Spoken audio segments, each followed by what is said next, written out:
Hi, and welcome to TV My Husband Hates. I'm Cat Sims. And I'm Reagan Kempton. And we are reality TV addicts. Addicts, aficionados. Ooh, I like that. Experts. Experts. Basically, we know our shit when it comes to reality TV. 100%. Hey everyone, and welcome to another episode of TV My Husband Hates. I am as ever joined by my trusty sidekick, Reagan Kempton. How you doing, babe?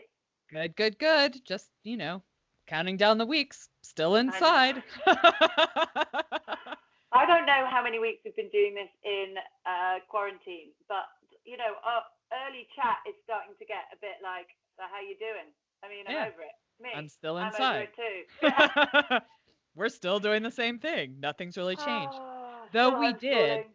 Last night, we had one of our single friends over who's been quarantined on their own. We had them come over and we drank wine outside on our driveway, social distancing. And it was so much fun because the park across the street from our house is turned into the high schooler hangout place. And it is so fucking entertaining to sit and drink wine on the driveway and watch these kids. It's hilarious. And we've now decided we should probably start filming it and do something with it because it's just hilarious. Just the different waves of teenagers that come at different times. The cops end up coming late at night and it's all happening just outside of our house. So we've now just decided we're going to start drinking and enjoying it. Are you getting high off the fumes? We are. Oh God. I said to Jimmy the other day, I was like, is it wrong that I just really want to get stoned? I literally cannot remember the last time I was stoned. But for some reason, the boredom has got to a point that now I want to do drugs again. I'm like, right? I mean, that's the natural curve, right? Where do I even buy, where do I buy weed from? I was like, I'm pretty sure I can make some calls. I'm sure I could find somebody. We can find someone. We can sort it out. He's like, you are not in college anymore. Just chill your booze, drink your wine, and shut the fuck up. Yeah. Okay, fair enough. Because we've really not been drinking because mostly I really don't like watching the kids the day that I'm hungover. And I feel as I'm getting older, I'm hungover just all the time. Doesn't matter what I drink, I will wake up with a headache, mostly because I sleep like shit. I don't sleep well after drinking.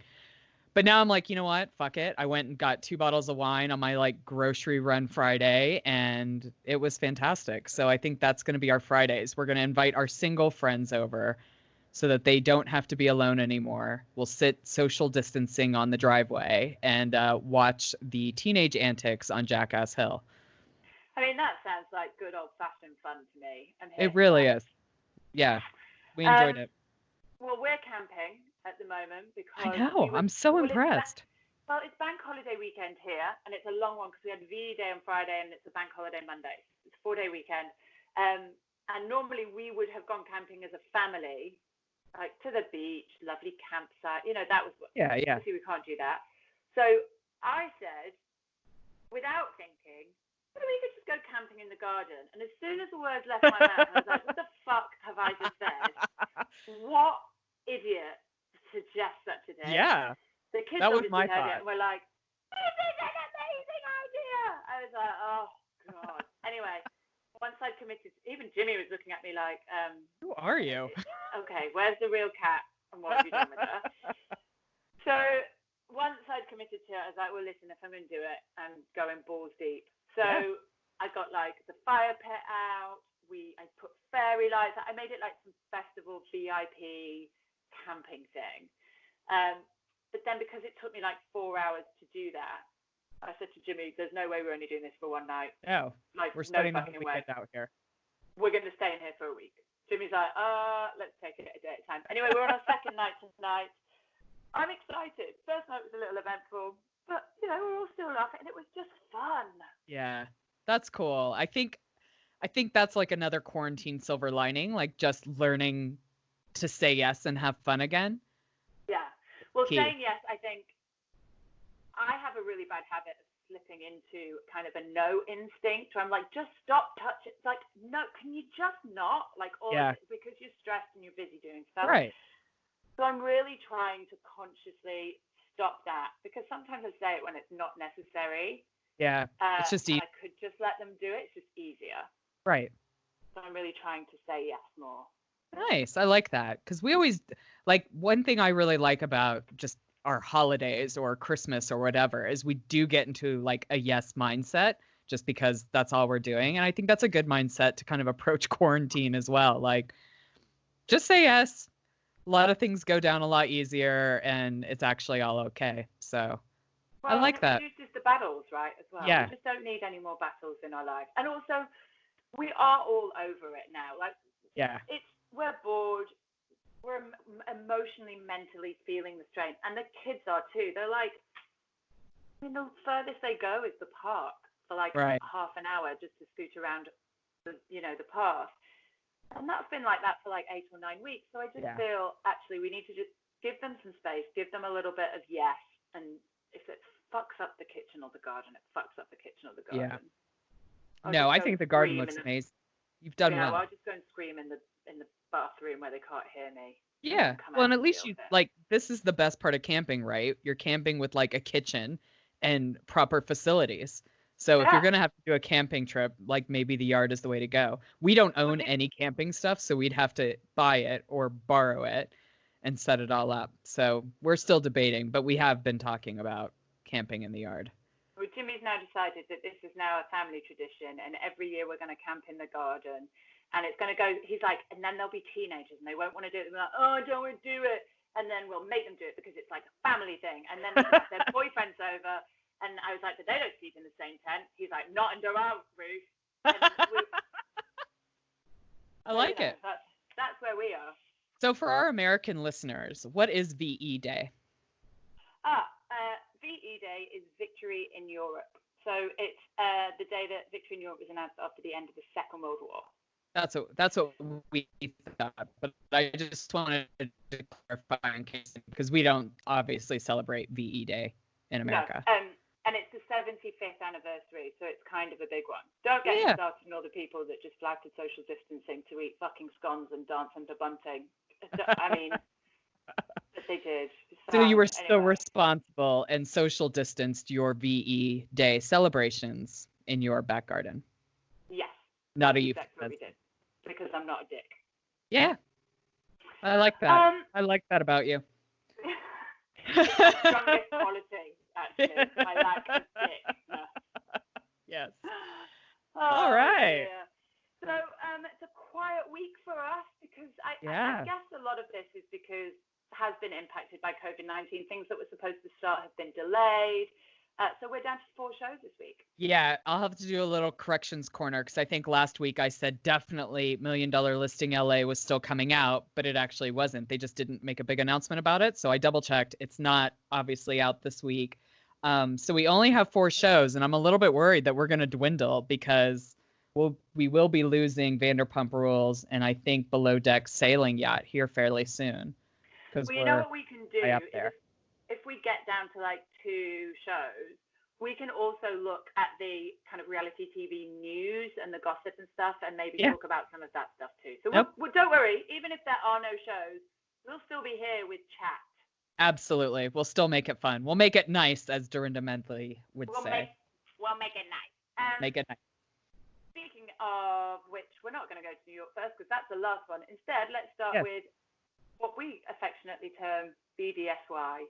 BDSY. It's a highlight of the week, and I think a much better title for the show than the actual full thing. Yeah, I agree. It's much better than Below Deck Sailing Yacht. Yeah. Still a shit name. So anyway, big stuff happening this week. Yeah, big trust chat between Adam and Jenna. Obviously, we're seeing their relationship crumble due to Adam's kind of dysfunctions. The nicest way I can put that. Emotional idiocy. Yeah, he drives me crazy because I really feel like, as much as I think Jenna missteps in her handling of other people on the boat, I feel like she does generally do the right thing with him. Yeah. And he gets really upset when her reactions don't match his expectations, which I think is like his base level problem. Well, so they started off, didn't we? Yeah. We kind of joined the show with them continuing the fight in the bedroom that went on till like 4:30 in the morning. Oh, Jesus. Those fights are never productive. We've all been. Ever. Just go argument. Yeah. You know when people say don't sleep on an argument, go So to wrong. sleep on an Yeah. argument. Because they also say, why don't you sleep on it? Sleep on it, and then you'll feel a little bit more able to tackle it. Don't stay Right. up till 4 a.m. having it. No. It's never productive. Especially when you have to work the next day, which is what they had to do. They had to get ready for like the next charter coming on boat. So they all were busy. And because of this 4 a.m. fight, we see Adam just kind of be a dick the entire episode. Like he picks a fight with the provisions guy. He's a dick to Jenna when she like writes him all these like love notes. Cause I think she recognizes she didn't react the way that maybe she should have about the flowers. She felt bad for it. She made him all these love notes and it was like fucking crickets. He just didn't give a fuck. Well, because it would have had to admit, for him to accept that would have meant that he was bridging the gap and Right. sort of recognizing that there was an issue that he needed to address, that he needed to own and be accountable for. And that is just a step too far. Not his bag. Yeah. As soon as it gets slightly tricky, he just bails. That's his MO. He And hops in his van and goes away. Yeah, I do too. Because like that's a really, I mean, you can't overcome that. Like that's his ingrained response to when things get tricky. And probably a big reason why like they're yachties, right? Like they're able to kind of leave everything, just focus on a job, and like the other shit doesn't matter. Unless you're in a relationship on a boat. Then that's fucking tricky. And to be honest, like the older Adam gets, the less cute it gets. Oh yeah. Do you know what I mean? Like the way he treats that provisions guy is so disgusting. It's so shit. I get it. Have your own issues, but you don't take it out on people like that. It's just really wrong. No, and isn't it like a huge misstep of provision? Do you really think that way to get nice provisions? Now you're just going to get shitty provisions the whole time, which affects your tips, which affects everybody. Yeah, it's like being a cunt to the waitress. She's just squeezing your coffee. Do you know what I mean? Like, right. Just his way of dealing with things. He's so unable and terrified to look into his own issues and because having that conversation with Jenna would ultimately bring them closer, would ultimately take them further down the line of a relationship. Right. And that fucking terrifies him. And then he plays the victim. Oh, well, I got her flowers and she didn't take it how I wanted to take it. So, I was right all along. I tried and she was a dick. So why would I even try? And it's just an easy way out for him. Right. Doesn't matter that he's like crushing her spirit in the wake. No, he doesn't give a shit about that. But they were on Watch What Happens Live, or he was, and they are not together anymore. Yeah, they were both on that one. I didn't watch it, but I saw that they were both the guests, so maybe I should have. Well, good. I mean, hopefully they both she learned something from it and can continue her growth, because I do actually think like Jenna is growing in this relationship, even if it's not like the correct one to be in. I feel like she's learning about herself in it, and if she just learns she doesn't need to deal with that bullshit anymore, then that's a fucking win. Yeah, that's a good lesson to learn. We also have Madison falling out with Georgia in this episode, and I think for good reason, right? Oh, totally. So Georgia tells Madison that she has told the entire crew about her murdered sister, and Madison's like, what the fuck? That's not cool. And Georgia's like, holy shit, that wasn't cool. And I mean, I think Madison is definitely mad at her for good reason. I also think like Georgia does the right thing and fucking apologizes and realizes the extent of what she did. Yeah, I think that's why this is kind of a cool conversation to have, because I remember thinking when I was watching it, it's quite rare to see a conflict play out like this. Somebody messes up, owns up to it, apologizes. The person's upset, that's fine. They give them the space, they come back, have a chat, and make it okay. And it's resolved. Again. Yeah. It's like, well, you never see that on reality TV. I was watching it going, hang on, what is weird about, they're behaving like adults. That's what's weird about this it. This is not allowed. But I get it with Madison, because of course, like the first thing Byron says is that explains so much. That's not what you want to do. Do you know what I mean? You don't want your behavior to be defined or explained or excused by this atrocious thing that happened to you. No, you don't want your life defined by something that happened to somebody in your family and not on you. And no, that's not cool. But they do make it up, and I love them for that. And then Georgia goes out with Chris on her foot fishy scene date. Yeah, I'm not a fan of those either, because I always just think of like all the feet that have been in that tank too. Well, they're banned Really here grosses in the me UK. out. You can't have them here anymore. Oh, interesting. I don't know if they've ever been allowed in the US. I've never seen them in the US. I've only seen them like traveling to Asia. But I can't think of anything yeah, I else. like how like Chris is kind of a niche. Like I he think definitely that's the fulfills a niche. nicest way to say it. Like that, Reagan, that makes me realize that your heart is so good. He's a niche. He's a Oh, niche. he really is.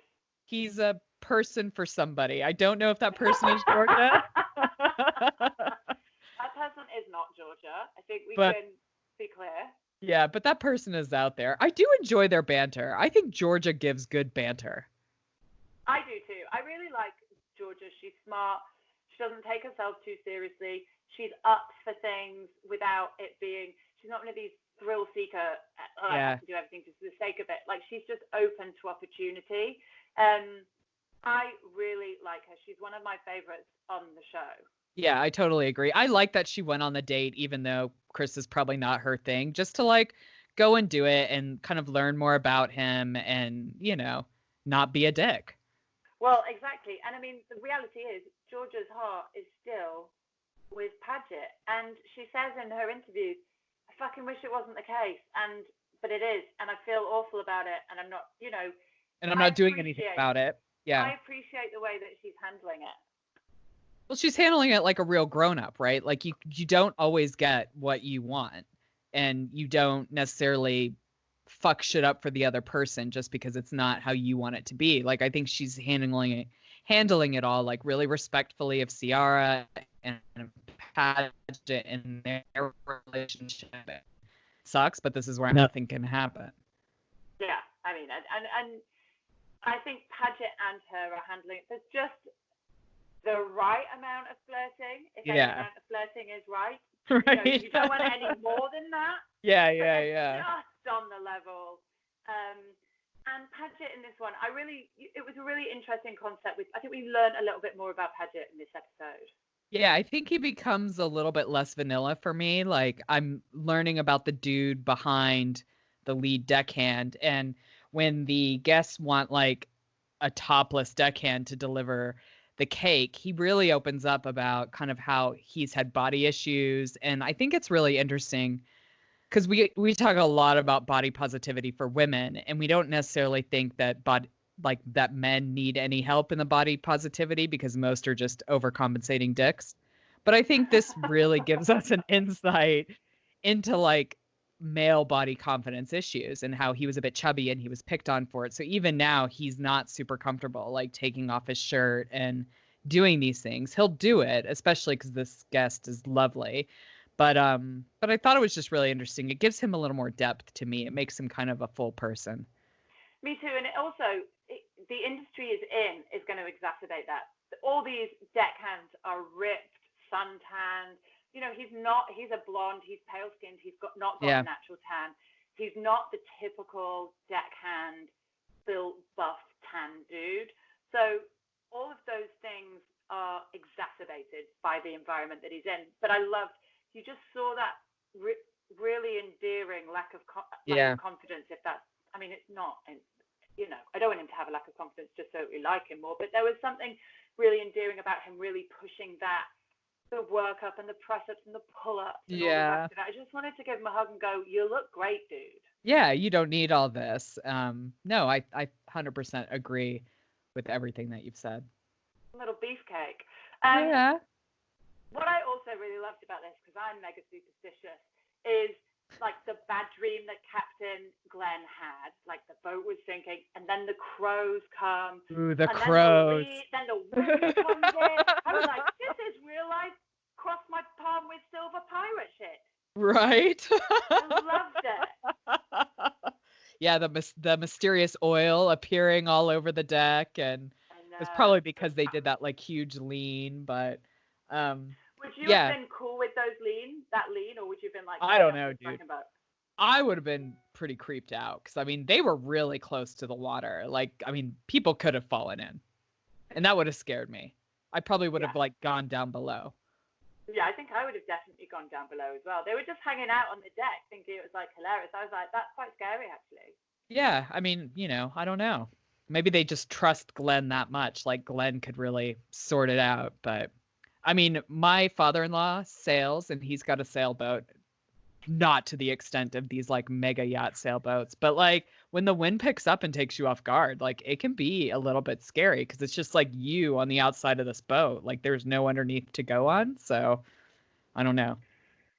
It Yeah, would have scared it would me. have been a bit scary Mary for me too.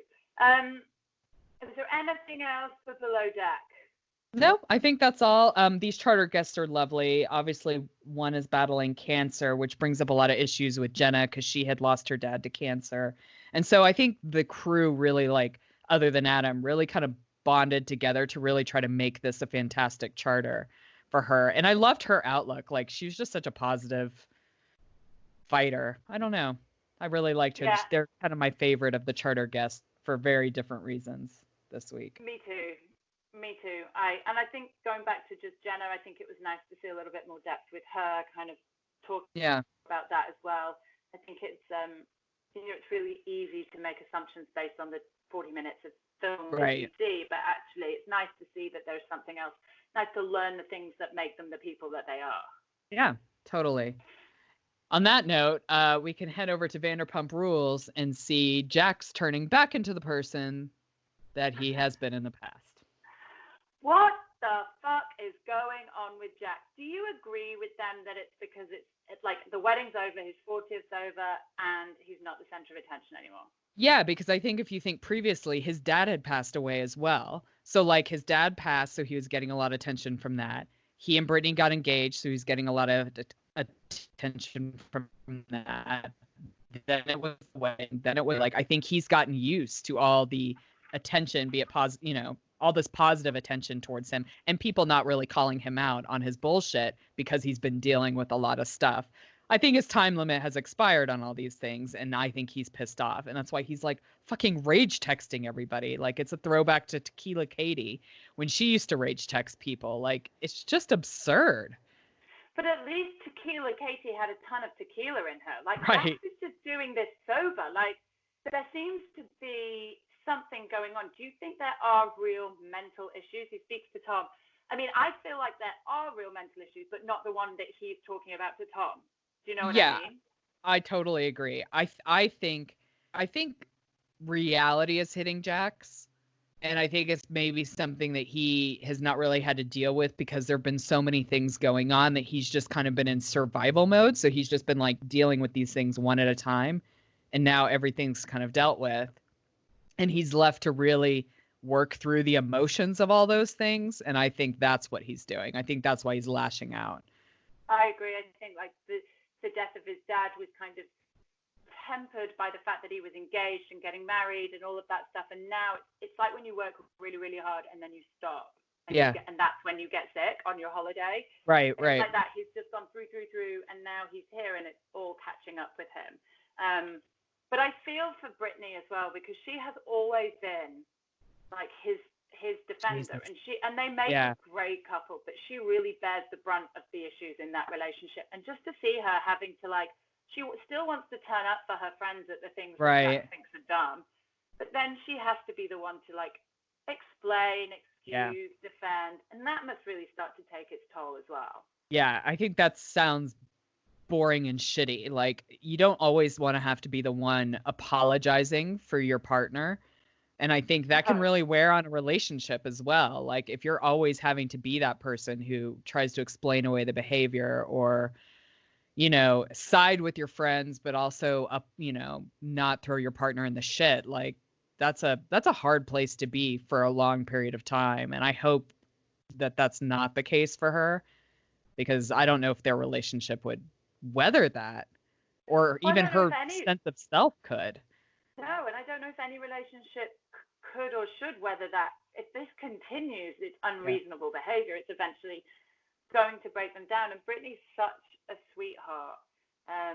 But he lays into Max for having the beach party. He lays into Tom and Ariana about their relationship. He's point blank rude to Sheena. Do you want to see my? I mean, I get it. But she's like, no, I don't. No, I don't actually. Well, all right then. he lays into Kristen. Like, yeah. He's just, and Brittany says you're projecting so much shit right now. Yeah, onto fucking everyone. Like, nobody is safe other than I don't think he does anything to Stassi and Bo in this Not episode. This no, not. But in this we'll episode. see. But yeah, he needs to get his shit. He needs to go talk to somebody and work through this shit if he is ever going to really be like the happy kind of Jason that we have been seeing. If he really wants to be that guy, he's going to have to go talk to somebody and work Jax out of his system.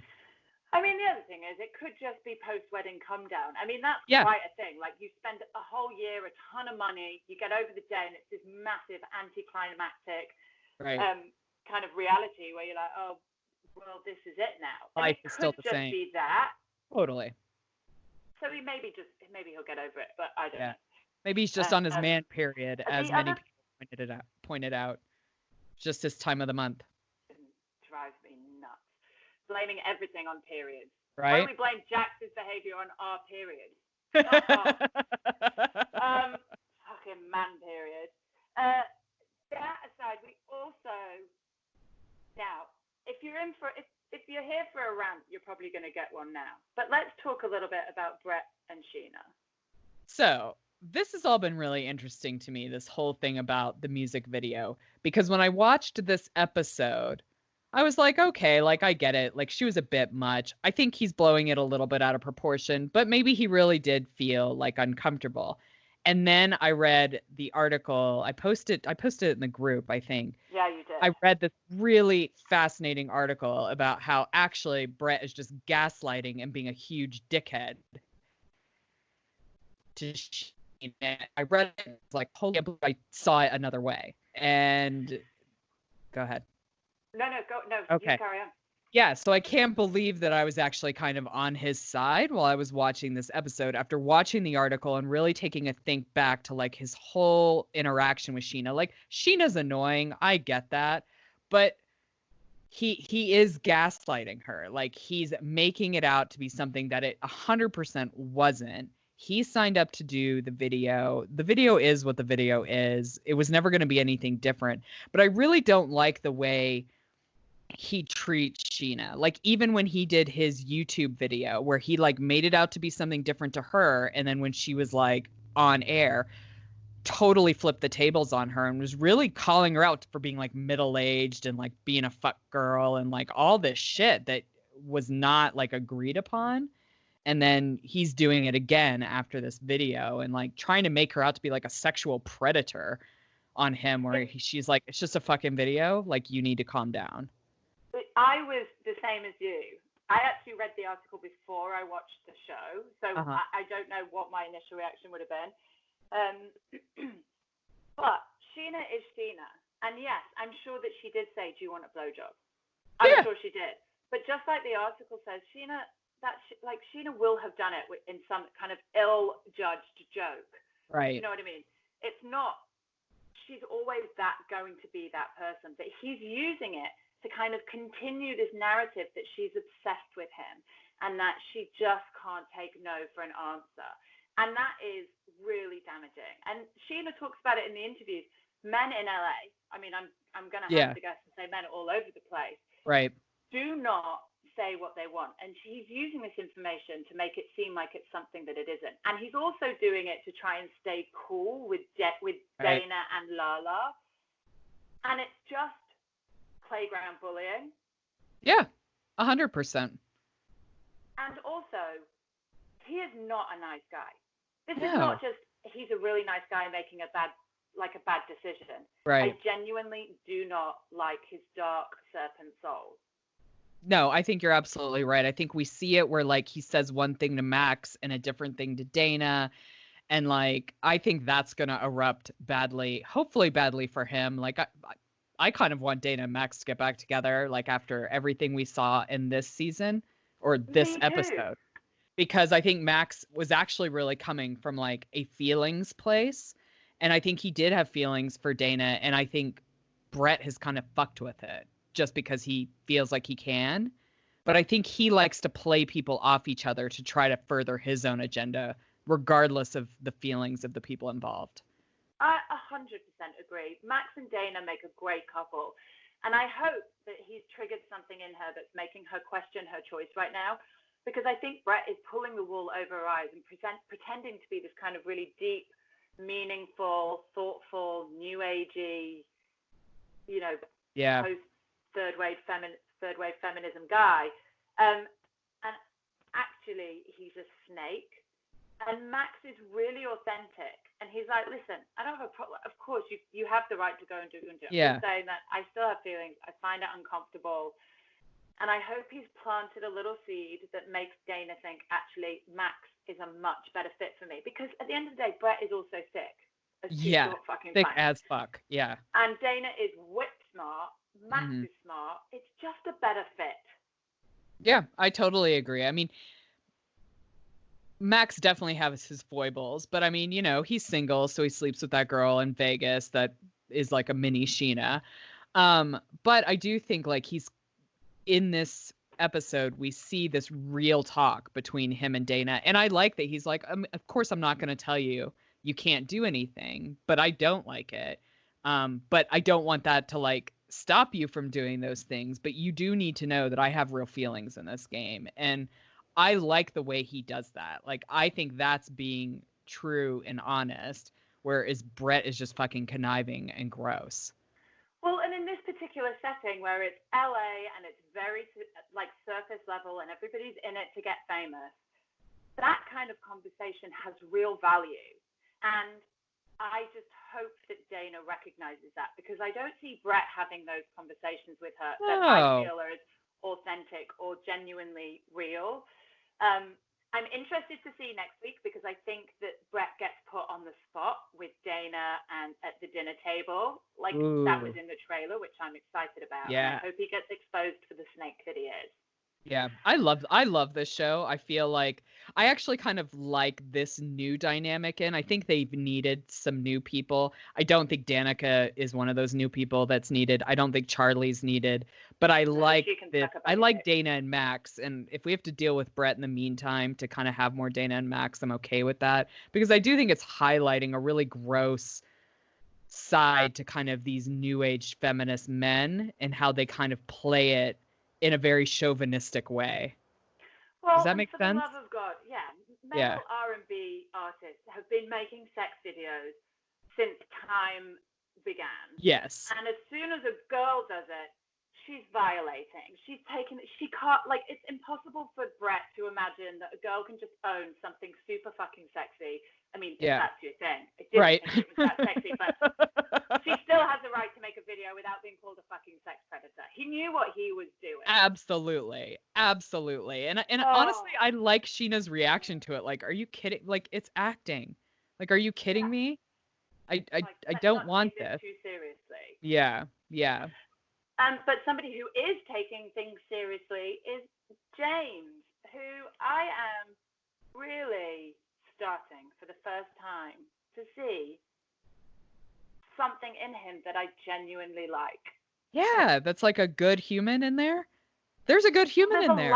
There's like a light in his eye. Yeah. That's real, that hasn't been there before. I love the chat with like him and Lisa at the table, and Lisa is like, well, the DJ booth is empty if you want to go hop in. I love that she's willing to give him kind of chance after chance after chance, because I think that's what he's needed. I wonder though, on like James's route to sobriety, if him and Raquel will last, because I think like we saw a little bit of like the lack of getting it with Raquel. Like, I think Raquel is probably book smart as they come. Oh my god, that thing with Lisa. Oh, does the Pope have a balcony? Bless that girl, sweetheart. And she still didn't get it. Know that the Pope drinks rosé on his balcony, babe. Oh, that's not the point. I loved Lisa's reaction to that. She was just like I don't even know what to say. Like, nobody knows what to say to that. Poor Raquel, bless her. I mean, but I agree with you. I think we talked about it last week. I don't know if Raquel is going to be enough for him sober, but we'll see. I do like that she gives him a chance on the DJ booth, going back to that, because I think she realizes that it's important for him to see that being sober and maintaining it brings rewards. So the longer he's sober, the better things get. So the fact that he's now sober and he's got the one thing he's always that he has been asking for. It's like reinforcing. She's like reinforcing this idea that you stay on the right route, the good shit comes to you. I love the way that she is always thinking about the people that work for her, and she's got a real vested interest in the ones that are on the show. Yeah. And you know, I've said it before, I fucking love Lisa Vanderpump. I love Lisa Vanderpump on this show. I didn't necessarily love her on The Real Housewives of Beverly Hills. I mean, I loved her because she's fantastic, but I didn't like the way the dynamic was going with the other women.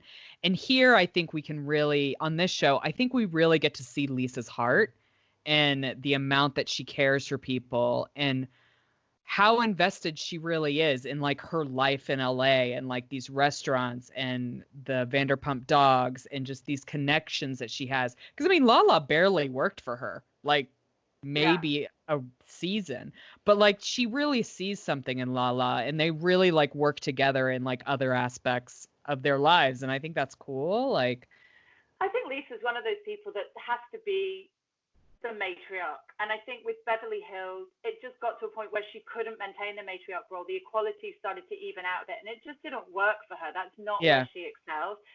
She excels in that kind of matriarch role, whether it's running a restaurant or looking after a group of crazy 20-something boys and girls.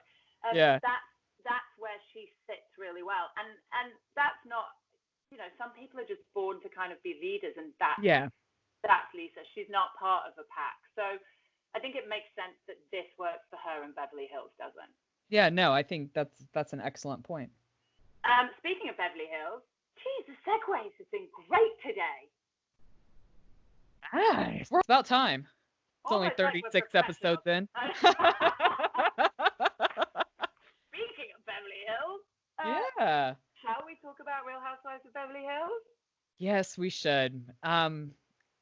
Teddy's retreat. I think this was really interesting to watch because I think it gave us a lot of insight on why Teddy was acting the way she was with the invites. I think we got a little more background information on it. And I also think we just kind of see, at least for me, I really saw where Teddy was coming from with how the girls reacted at the retreat. Like they were there for lunch, then they got drunk at the bar while everybody else is like meditating and doing these like self-worth exercises. Then they got in a fight, so they couldn't do the evening stuff. And I think it was exactly what Teddy didn't want to happen because she knew this is what would happen. They didn't like show up and like do the meditation. I mean, the girls who showed up at the beginning did the workout kind of. But that's really it. And I think all Teddy wanted them to do was like, if you're going to come, then I want you to participate in all the little events. I mean, there was only like 2. They weren't on the hook for a lot. No, it was like a boxing workout, a massage, lunch, fine, meditation, which was sort of yoga-y, dinner. I mean, this wasn't a taxing day. No. They couldn't get round to it. And just watching Teddy roll up those personalized yoga mats and rearrange everything because they just couldn't fucking be asked to get out the bar or stop fighting in the hotel room. I was with you. I was like, oh, Teddy babe, she knew this was fucking gonna happen. Yeah. Just don't invite them. Like, because I think she's right. Like, that's not being supportive. Or even like to go to our chat last week. Like, sometimes you are there just to support your friends, but you do go through the motions, right? Like you take your Instagram pictures on your personal yoga mats and you big up the brand on your socials. Like, that's what you do. That's how you support each other. But they didn't do fuck all. No. They were just being assholes. They were being assholes. And you know what? They were all being assholes. Apart from Erica, who just is always a queen. 100%. And actually, I don't think Sutton was being an asshole either. No, I think Kyle and Dorit were kind of being assholes. But I think actually, and I never thought I would do this, I think Kyle was being an asshole. I don't actually think Dorit was. I mean, I always think Dorit's kind of a bit of an asshole. Like, there is sort of an element of superiority about her. And her glam, it's like she's trying to sort of be Erica light. And I just feel like It's just she always feels a little bit too try hard for me, Dorit, Okay, with the fair whole enough. thing. Yeah. But I do agree with you. Kyle got this wrong. I think she got it wrong because she's feeling the pressure of being away from her family, doing so much, working, New York, Carolina. She's tired and cranky. She needs a nap. She's tired and cranky. She needs a minute. She just needs a fucking time out. And I think she launches into Dorit. And I think Dorit launches back with, whatever. Yeah. I don't think either of them behave brilliantly. But then we get to the dinner, and I think at that point, Kyle's just like a caged animal. Like, she's like a cornered animal, and she is just lashing out. Yeah, which is not a nice look at Teddy's event, the person who you are there to being supportive of. Like, having a fight in the middle of this whole dinner is not a good look.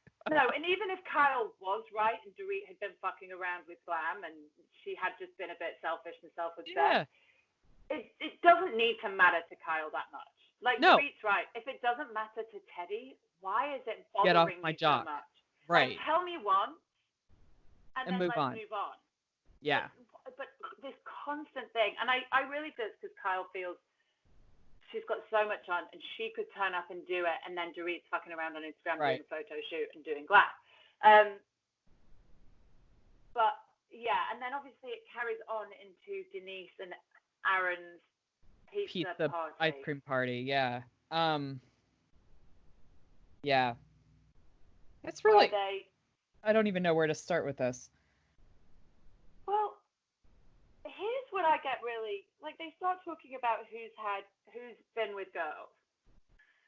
And then Dorit sort of implies that Kyle and Teddy must have some sort of sexual thing, because otherwise why would you choose to share a bed if there were two beds in a suite? Like, that's just weird. Which that annoys me. Like, come on, surely we're all a bit more grown up than this. Kyle gets really like, right, so this is what we're doing then. And then before I know it, Lisa Rinna's getting involved, saying, yeah, well, you didn't stand up for me. I just think everybody needs to chill the fuck out. Yeah. I mean, I thought, like, I didn't necessarily mind the threesome chat. Like, it was fine to chat about, like, who's done them, who hasn't. Garcelle kind of opens up. That. Yeah. No, like, I think I'm getting there. But, like, that was all right. I didn't pick up, like, that Dorit was really making that, but now that you say it, now I kind of see where she probably was trying to, like, make a dig, because Kyle's kind of been an asshole to her, so she's going to now dig back. And then Kyle talks about how she's always standing up for everybody. And actually, I think Rinna has a point. She was like, well, you don't, because I was right about your sister drinking again, and I brought it up, and you fucking jumped all over me, because it was like, family is always going to come first, whether it's right or wrong. Whereas you're now saying, I will always stand up for people who, are in the right. So I agree. Rinna's not wrong. I don't know if now is the time to say it, because Dorit, like, do you know what I mean? I feel like it was throwing unnecessary fuel onto a fire that was already raging pretty well by itself. So, and she was, but Rinna was Rinna was technically right. Yes, of course. I mean, I think it's difficult when you have to choose between your friends and your sister. Totally. That's a very different dynamic. But if you're looking at in the court of law, then of course there are times when Kyle doesn't stand up for in friends. the court of Lisa Rinna.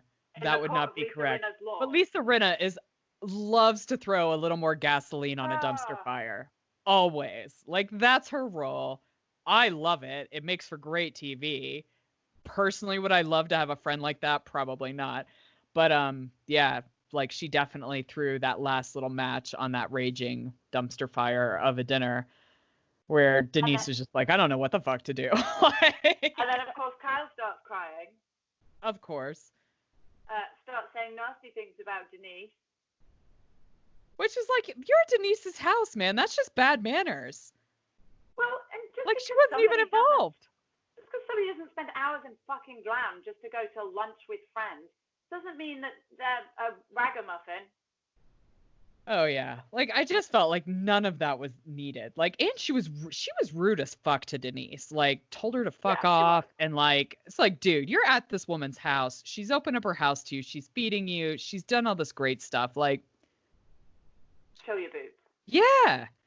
Denise has no dog in this fight and doesn't really give a fuck. Like, leave her out of it. No, I'm with you. I think that Kyle's going to have to apologize. But it is a TBC, so we'll have to see where it goes. I imagine we'll pick up right in the middle of that particular shitstorm next week. Absolutely. And then last but not least is the Real Housewives of New York. Oh, yes, where we see Jack come back. Jacques, the lovely Frenchman, who I actually absolutely adore him and Luann's dynamic. I think it's really interesting. I don't think the door is shut there yet. I'm going to throw that out there. I really adore him. I think he's the best thing to ever happen to her. But I'm not on the same page in that I don't like the dynamic between the two of them. I think that I don't like the way that she's like, oh, I'm so fine that he's engaged and his fiancée is lovely. She's got my seal of approval. Did I mention I was fine? It doesn't bother me at all. You have this great thing. Like, we're totally cool. I just feel like it was a bit, I think it's an ego thing for Luann that Jacques still likes to hang out with her and support her, even though he's engaged to somebody else. Yeah. I don't like Luann. I think everything is slightly disingenuous with her, and I think this relationship with Jacques is nothing. I think it's an ego boost for her. But I do like Jacques, and I hope he's very happy, and I hope he doesn't let Luann's slimy little tentacles get in the way of what could possibly be a really nice relationship with the other bird. Yeah, I don't think he'll let that happen. I mean, thinking back to it, I liked their dynamic at the lunch where he was just like, you're going to do what you're going to do. Like, I'll support you. Like, I'm always going to support you because you are somebody I've cared about in my past. I think that's the dynamic I like. I don't really like their flirting dynamic at the event. Like, that struck me as a little bit odd. And if I was the fiance, I wouldn't like that either. I don't like the way Luann thinks it's okay to joke about the pirate as well. Like, she was essentially... She was dating him at the time, right? Yeah. So to like bully him into it and go, oh, it's just a joke. Come on, it's funny. It's like, well, it wasn't that funny for me in my life. No, it wasn't funny for him. It was pretty devastating, actually. Yeah, and this is where Luann just fucking she'll always lose it for me because it has to be her way. And if you don't agree, then you're just boring or a stick in the mud or a pain in the ass. You're just not cool. You just be cool. Can we just be cool? Yeah. And I think this is just another example of her wanting to be center of attention, whether it's in Jack's eyes, whether it's in that event, whatever's going on. And then, of course, she decides to drink. Well, this was what I was just about to say. Do you think her deciding to have a drink, again, focuses the attention back on her, and that is why she ultimately decided to have a drink? Where she would have been perfectly fine just having water and doing the event, and everything would have been fine. Do you think she just felt like attention was losing, like she was losing the focus a bit? I think it's a storyline. I think that's how she thinks. I think she's been on the show, and I'm not saying she's necessarily doing it consciously. I think she's been on the show long enough that this is real life to her, and she recognizes that her place on the show is dependent on having strong storylines, and her being sober and serious and doing all the right things isn't enough. Her being on probation was great because it's done. Yeah, she isn't she. But now that that's done, I think it's storyline. And I think I'm really upset with the way that Dorinda and Ramona to a certain extent, but Dorinda specifically, enables her, because I think that's selfish. I just think Dorinda wants her drinking partner back. Oh, 100%. And like Elise, who I think now is going to become like a permanent friend because they've given her like a title, on the, like when she pops up, they put her name there now. So I think we'll see more of her. I really liked the way she was like, but aren't you in AA? Like, what's the objective? Like, isn't the desire to be sober? Like, you've been talking about how you just feel better being sober and all this stuff. Was that all bullshit? Like, what's going on? I agree. I think from the outside, it's really easy to see that Luann drinking doesn't take her down a great path. I do think there is a psychological element in that the only reason she was forced to stop drinking is legal. It was legally enforced. And so I feel like whether she's conscious of it or not, she needs to know whether it actually is a problem, and therefore she has to decide to stop for herself, because she's never made that decision to stop for herself, or whether actually it was just fueled by the Tom drama, and actually it was part of a breakdown and all of that stuff. Who knows? Maybe there is an argument to be had. Maybe she will be fine. but I don't think it's Dorinda's place to tell her, oh, God, No. it'll be fine. Just have a drink. It'll be fine. Yeah, yeah. I mean, we always have, that friend, not to like necessarily those like darkest, like intense, but like you always have the friends like, I'll just have another bottle of wine. I mean, you and I are those friends for each other. Yeah. Neither of us have a drinking problem, so it's usually fine. It pisses our husbands off, but they usually get over it. But Eventually. I don't think we ever have like dark intentions where like we just don't want to be alone. Like, No. you know what I mean? No, for us it's like social. Like, we're bus chasers. We just never want the party to end. No. But it isn't. I think when it starts landing you in jail, Absolutely. There's serious questions to be had. It doesn't necessarily mean that you are a raging alcoholic and you can never drink again, but I think that she needs to take this decision to drink a lot more seriously than she is, because that's something that she can get support with through her therapist. Like, this should be a more thought out, planned decision, rather than just, oh, is that water? Oh no, vodka. Oh, do you know what? Now I'm drinking again. That doesn't. That'll do. Yeah. And I also feel like from the very beginning of this season, we've had hints from Luann the whole way through that actually she just wants to start drinking again as soon as probation's over.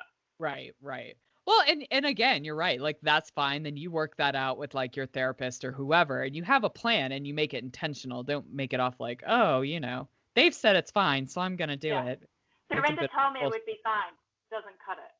No. But speaking of drinking, we also see kind of Leah have this amazing moment with Ramona, where Ramona's really breaking down to Leah where her mother is coming from. And this is a Ramona that I am here for. I love this. I have to say, I called this at the beginning of this. It's the first of my predictions that's come true. So I'm not bragging. I'm just like doing a little But I did call when they were at Ramona's house in the Hamptons. I said, Ramona and Leah are going to become firm friends. And I felt that there would be this kind of mothering role. And Ramona does that really, really well.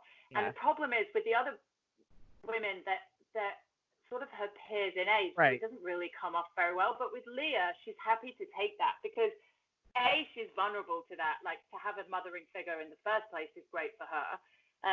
But also she's a little bit younger, and her and Ramona just click. And I'm with you. It's such a lovely moment. And Ramona's absolutely right. I think what's interesting is that Leah's very much focusing on her own triggers that have been pushed and isn't recognizing that her mum's got her own triggers that have also been pushed. And when Ramona says, what your mum is thinking is, oh my God, my daughter has achieved so much and I'm scared she's going to backslide now. She's drinking again. That has to be a light for Leah, because she's like, she's only defining me by my failures. And I really hope that she takes what Ramona has on board and turns up with some lilacs. We call them lilacs. We call them lilacs. Yeah. At her mum's. So we'll see. But I'm with you. It's such a lovely relationship. Yeah, and I'm excited to see it grow, and I'm also excited to see kind of the relationship with Dorinda and Leah grow as well, because they've had some serious chats and like seem to be on the same page as well. Leah is so good for this franchise. Yeah, I'm so excited. She's winning them over. Like, her authenticity is shining through, and it doesn't matter how different you think somebody is or how much you don't want to be friends with them. Her kind of authenticity just beats you into submission, essentially. And eventually they'll just respect her for her honesty and her genuineness. Well, it's almost like Sonya's craziness, right? Like, you can't stay mad at Sonya because she's going to act a fool and make you laugh. And that's like Sonya's role. Whereas I think like you can't help but like Leah because she's authentic and real. And she's like a good thinking person and like someone that you do want to be around, regardless of her, terrible choices and tramp stamp tattoos. Like, who hasn't made that choice? But I was going to say, so I think when you get to a point of self-confidence where you really start to not react to what people think of you, and you can just take it on board and carry on doing your own thing, I think is such a key thing. And Leah's done exactly that. And it's the same with Sonya, like you said. She just doesn't really care. Yeah. People think she's batshit crazy.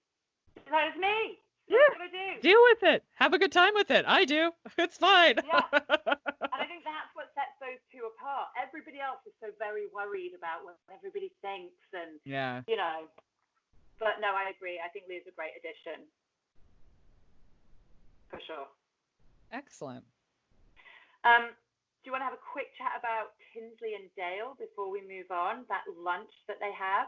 Yeah. So like I put up a poll about whether their relationship was mom goals or not. And I don't remember how it turned out. And I didn't look it up. So sorry about that. But I think Tinsley says a lot of things just to make her mom happy. Like her mom wants grandkids. So like Tinsley's constantly saying, I do want kids and blah, blah.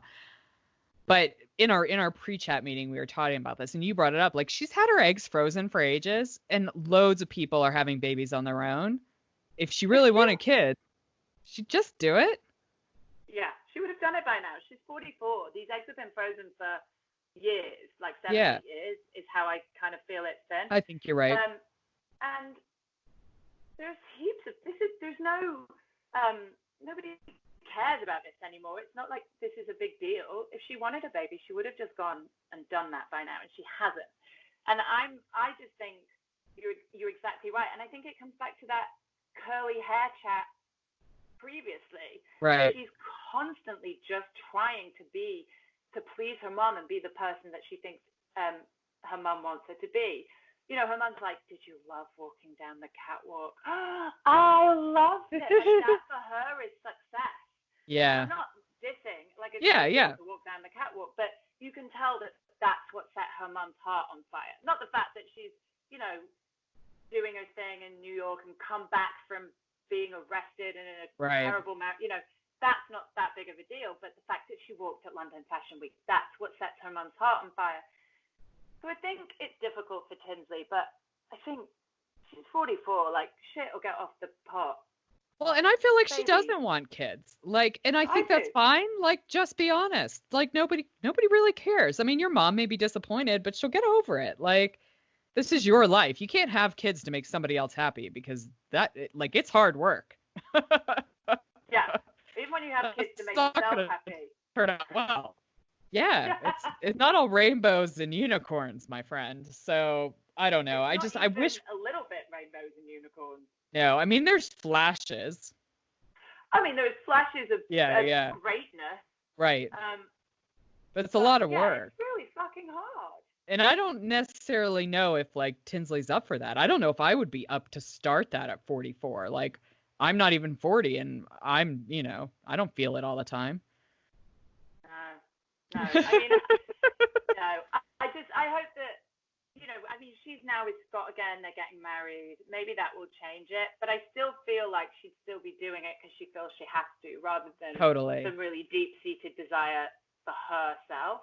Well, and I think that kind of comes to, like, how Dorinda feels about Tinsley. Like, we don't know the real Tinsley. Like, who is she? And I think, again, we see Dorinda bonds very closely to Leah pretty early on because Leah is authentically her. And I wonder if what Dorinda brings up doesn't make some sense. Like, do we know Tinsley? Do we really know that person behind the New York it girl persona? And I don't think we do.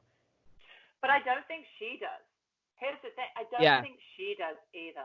And I think that's what she's struggling with. Like, I think this whole fashion show brings that up. It's what she used to do, but it doesn't seem to be enough. Who she is. Right. She is. And I think that's the thing.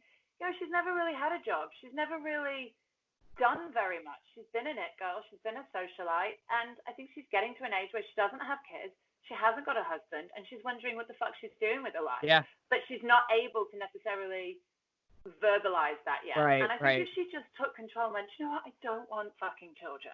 Yeah, or I don't know what the fuck I want to do. Like, I'm just figuring it out. Like, sorry.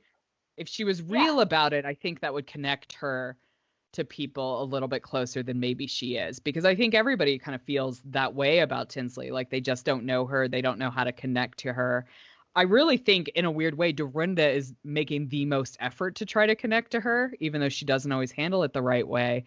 But it'll be interesting to kind of see how that plays out and see if we do really kind of have a better sense of who Tinsley is by the end of this season. I thought it was interesting that Tinsley really reacted against Leah coming to the lunch. Like, it seemed that she felt really threatened by that. Yeah. And I think it's just because she loses control of it at that point. You know, Leah's going to push and ask a question she doesn't want to answer, and I think she'll lose control of it. And I think that's really terrifying for her. So I don't know. We'll see how she grows and develops, but I think she's struggling a little bit. But maybe Leah will help bring it out of her. Maybe they'll help her find her place. We'll see. I hope so, because I like Tinsley. I just want to know more about her. I want to know what she's about. Me too. So. Well, I think that's us for this week. That's us for this week. That was the 4 shows that we've got going on. Hope you guys enjoyed it. Hope you're enjoying only having 4 shows on. I don't know if that makes any sense. I mean, why not? 4 shows, nice and easy, super quick. We hope you have a great week. We'll be back next week, obviously, with as many shows as there are, however many that may be. I'm sure Below Deck's going to come to an end probably next week. I think probably the next couple of weeks. And I would say the same thing about Vanderpump Rules, because we're on this was episode 18, so we're nearing the end with that one. Well, we'll see how we go, but either way, we'll be back next week. Until then, remember, smart people watch reality TV too. Bye-bye. Bye. Please subscribe, rate, and review TV My Husband Hates wherever you listen to your podcasts. You can also follow us on Facebook and Instagram at TV My Husband Hates and join the Facebook group to keep the conversation going when the podcast ends. If Twitter's your thing, you'll find us at TV Husbands Hate. Theme music and production for TV My Husband Hates by Jimmy Sims.